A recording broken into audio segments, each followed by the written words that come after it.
70 से 80 हजार रुपए महीना कमाने वाले सीओ साहब का लालच इतना ज्यादा बढ़ गया कि उन्होंने 2 लाख रुपए की घूसखोरी कर दी और यह घूसखोरी अब उनके नौकरी पे भारी पड़ती हुई दिखाई दे रही है। दरअसल निगरानी विभाग के द्वारा उनको धर दबोचा गया है, रंगे हाथों सीओ साहब पकड़े गए हैं और यह बात बताता है कि देख लीजिए भ्रष्टाचार किस तरीके से अपने चरम पे पहुंच रहा है। जहां पे अधिकारियों के पास जाइए तो बिना पैसा दिए वो कोई काम नहीं करेंगे। अब पूरी कहानी क्या है सब कुछ आपको बताएंगे।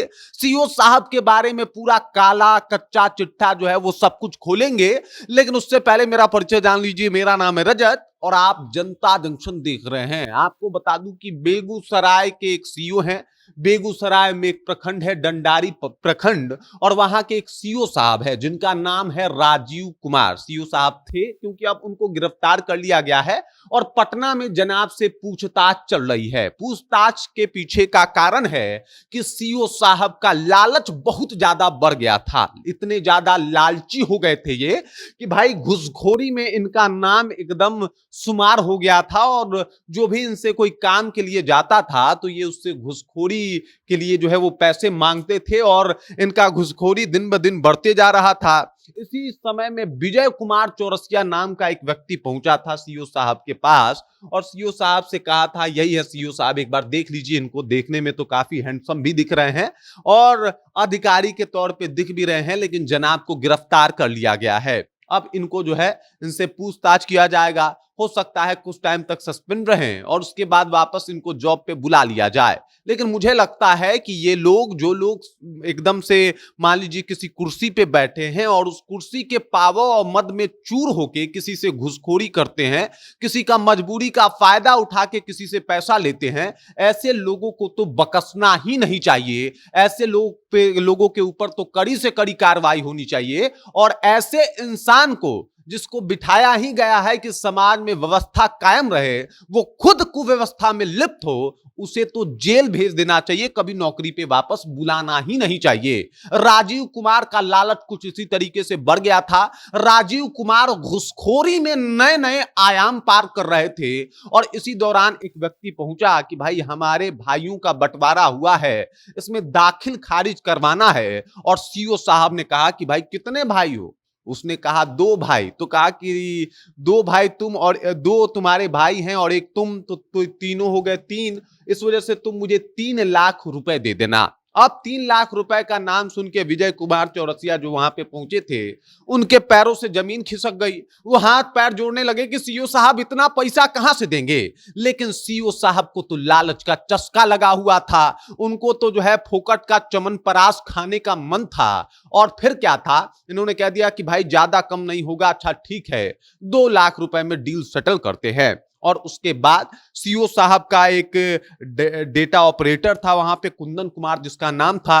कुंदन कुमार होटल में पहुंचा उस व्यक्ति से पैसा लेने के लिए, लेकिन इससे पूर्व ही विजय कुमार चौरसिया ने निगरानी विभाग को कॉल कर दिया था। निगरानी विभाग को सूचना मिली, निगरानी विभाग वहां पे पहुंचा। पहले तो कुंदन जी को जो है वो धर दबोचा गया। कुंदन जी के साथ साथ सीओ साहब के ड्राइवर को पकड़ा गया और कहा गया कि यहां से पैसा लेके सीधे तुम ऑफिस पहुंचोगे और सीओ साहब को ये सारा रकम ये पैसा दे दोगे।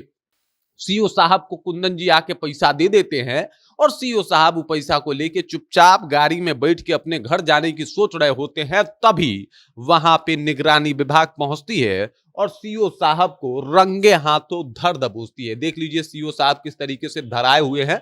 अब इनको जो है वो समस्या हो रही है, इनको परेशानी भी हो रही होगी और एक बार फिर से इनके ऊपर कार्रवाई हो रही है। देखिए ये वो लोग हैं जो लोग पकड़े जा रहे हैं। बहुत ऐसे जो कर्मचारी हैं या अधिकारी हैं वो लोग घूस चुपचाप ले रहे हैं, लेकिन उनके ऊपर कोई कार्रवाई नहीं हो रही क्योंकि घूस देने वाला या तो डर के इतना ज्यादा घबरा के इतना ज्यादा घूस दे रहा है कि उसमें इतनी हिम्मत नहीं है कि वो इन अधिकारियों के खिलाफ कोई कानूनी कार्रवाई कर पाए, निगरानी विभाग को सूचना दे पाए। या फिर कई दफा होता है कि हमें भी हमारा काम निकलवाना है, लीगल काम करवाना है तो चलिए भैया इनको पैसा दे के जो है वो काम करवा दिया जाए, और ऐसे में धड़ल्ले से ये काम हो रहा है। लेकिन जरा विचार कीजिए, 80,000 की तनख्वाह लगभग होगी इनकी, ऊपर से जो इनकी सुविधा मिली है वो अलग है, इनको घर भी मिला होगा, इनका अपना आवास भी होगा। लेकिन अफसोस की बात यह है कि उसके बाद भी सीईओ साहब का पेट नहीं भरता था।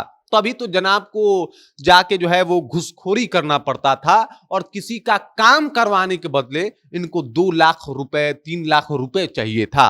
अब जरा विचार कीजिए, सीईओ साहब यहां तक पहुंचने के बाद उनकी हरकत देखिए। मतलब आप इनको एक पढ़ा लिखा चोर कह सकते हैं। यहां पे सीईओ का मतलब चोर ऑफिसर हो सकता है इनको देखने के बाद। अभी आपको यह भी बता देते हैं कि सीईओ के कुर्सी तक पहुंचने के लिए लाखों लोग मेहनत करते हैं, करोड़ों लोग जो है वो एग्जाम देते हैं, उसमें से एकाध लोग जो है वो यहां तक पहुंचते हैं। लेकिन उसके बाद भी मतलब आप यहां पे पहुंच के इतने पढ़े लिखे होके अगर आप चोरी ही कर रहे हैं, तो आपसे बेहतर तो गली का एक पैकेट मार है जो पढ़ा लिखा नहीं है, उसके पास कोई ऑप्शन नहीं है, वो कमाने और जीने के लिए जो है ऐसे ऐसे घूम भटक रहा है, वो आपसे बेहतर हुआ ना, क्योंकि वो उसका तो पैकेटमारी काम है। सीईओ साहब आपका काम तो दाखिल खारिज कराना है, लेकिन आप इसके लिए भी चोरी और घुसखोरी कर रहे हैं, तो इसका मतलब है कि आपसे बेहतर वो अंगूठा छाप पैकेट मार है। आप पढ़ लिख के चोर बने हैं, सीईओ नहीं बने हैं। बाकी इस खबर, इस जानकारी को लेके और जिस तरीके से बेगूसराय के डंडारी प्रखंड के सीईओ साहब को जो है वो धर लिया गया है, धर दबोचा गया है, और अब जनाब के ऊपर कार्रवाई होगी।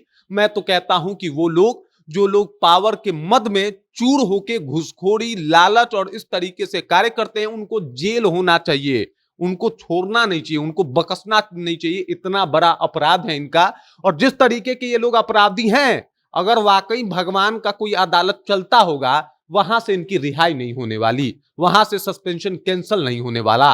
बाकी इस खबर, इस जानकारी को लेकर आप क्या सोचते हैं, आपके जहन में क्या कुछ चल रहा है, कृपया कमेंट कीजिए और अपना विचार हम तक पहुंचा दीजिए। बाकी आप देख रहे हैं जनता जंक्शन और मेरा नाम रजत है।